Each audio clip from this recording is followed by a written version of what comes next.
le Rio Grande, auprès duquel nous avons dormi cette nuit.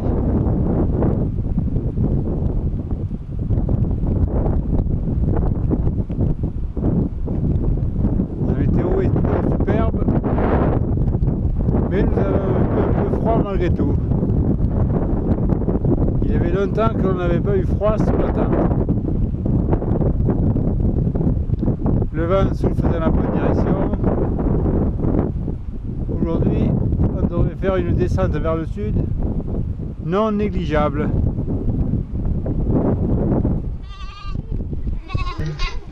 Dans la vallée, il y a de nombreux élevages de chevaux. D'ailleurs, le chevreau est un plat typique du coin, mais nous sommes étonnés de voir des gars à cheval mener le troupeau. Toujours au bord du Rio Grande. Hier on a vu les cow-boys. Peut-être qu'aujourd'hui on verra les Indiens.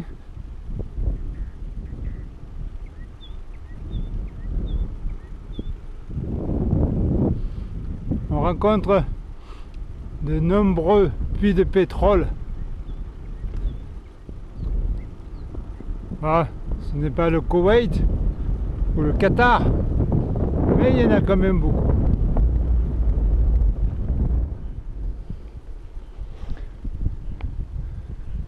Oui, Claudine m'a fait remarquer que nous n'avons pas vu des cow-boys, mais des biquettes boys, que l'on pourrait appeler des big boys.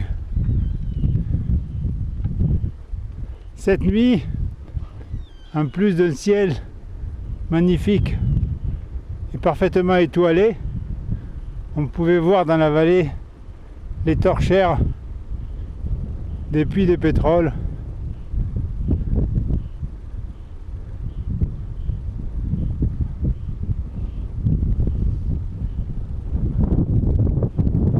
Beaucoup d'oiseaux aussi ici, genre vautours.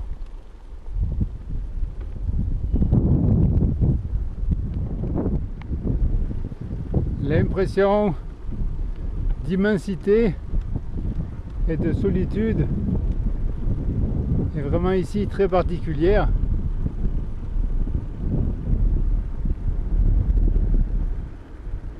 De nombreux petits cônes volcaniques peuvent s'observer de part et d'autre du Rio. D'ici une cinquantaine de kilomètres, on devrait arriver dans une zone qui comporte la plus grande concentration de volcans au monde. Mais déjà ici, par-ci par-là, on peut observer de jolis petits cônes. Quand je vous disais que le Rio Grande s'était resserré, la preuve est là. Il a creusé son lit dans cette roche volcanique, certainement plus tendre.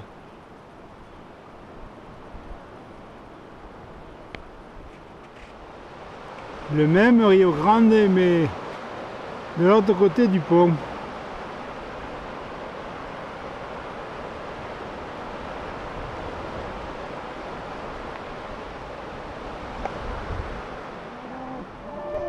Cette fois, voici des vrais cow-boys et pas des big boys.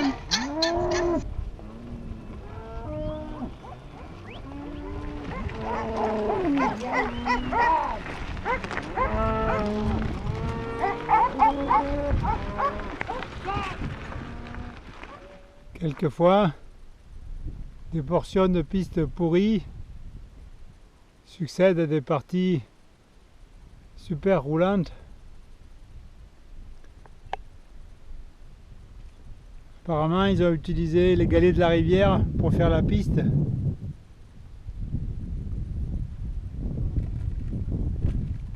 Franchement, c'était pas une bonne idée.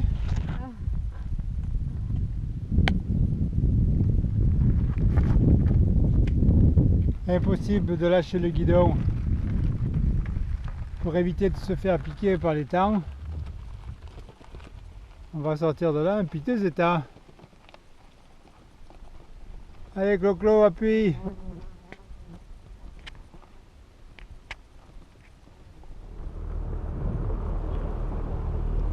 Piste toujours aussi pourrie depuis 15 km. Un peu de sable, beaucoup de galets. On se fait bien secouer. Heureusement que le décor est splendide. Mais on est obligé de s'arrêter pour le regarder. Parce que sinon c'est la gamelle assurée.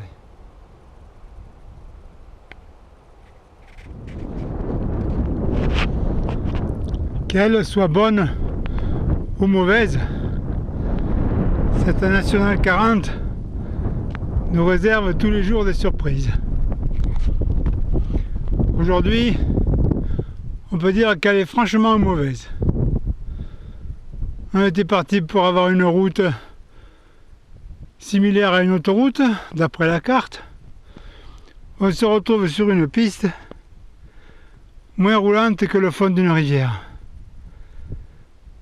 On se demande comment les vélos font pour résister à un tel traitement. Ils sont vraiment super sympas.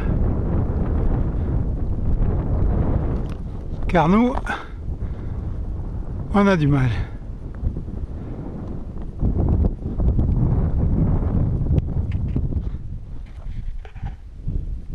« 25 km que nous sommes sur cette piste.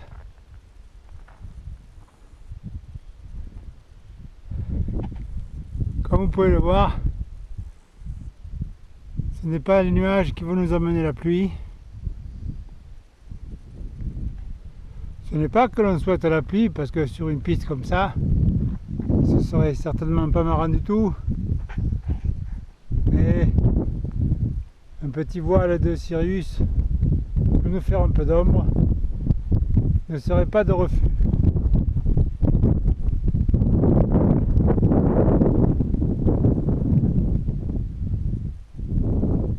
Allez, le plus dur c'est qu'on ne sait pas combien de temps ça va durer.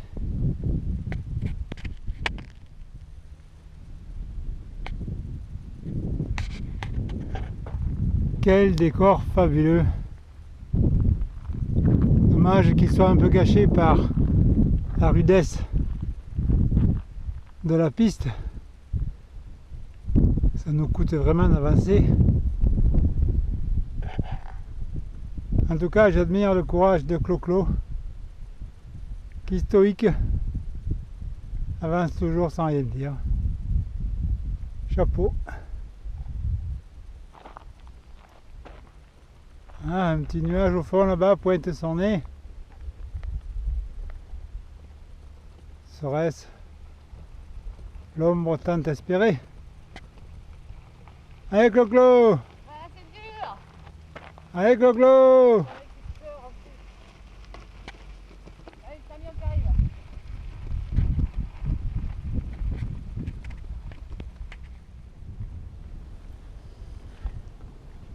Toujours le Rio Grande.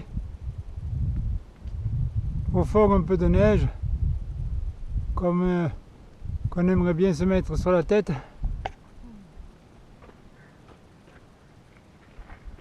Toujours du sable, toujours des galets, toujours du ciel bleu.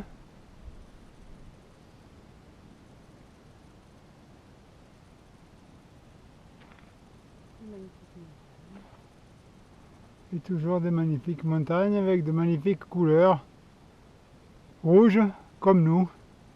Ouais, 49 degrés au compteur. 49 degrés au compteur, pourquoi pas.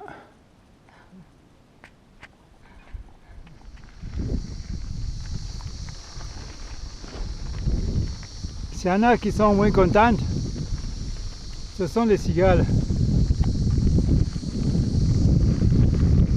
Elles peuvent nous faire un peu d'air.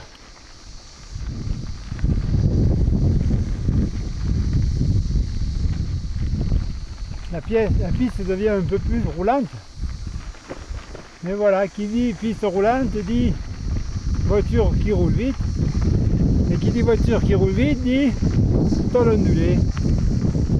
La fameuse calamine en espagnol.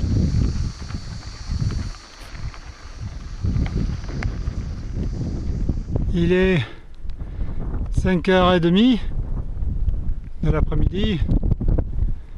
Nous sommes toujours à côté de nos petits vélos à les pousser. Je dis pousser parce que cette piste aura eu raison de toute notre énergie et on n'a même plus la force de pédaler. Donc, comme ça monte, eh bien on pousse. On attend le goudron avec impatience, mais comme on va très doucement, il a beaucoup de mal à arriver. On a soif. Évidemment, on a soif. Pour la première fois du voyage, on a été en manque d'eau. On a été obligé d'en demander une voiture parce qu'on était à sec. La température et l'air sec nous fait boire énormément et on n'avait pas prévu ça. On n'avait pas prévu la piste surtout. Voilà. Allez, à suivre.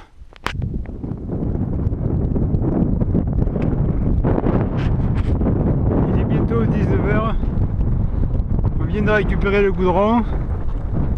On est plus crevé que crevé.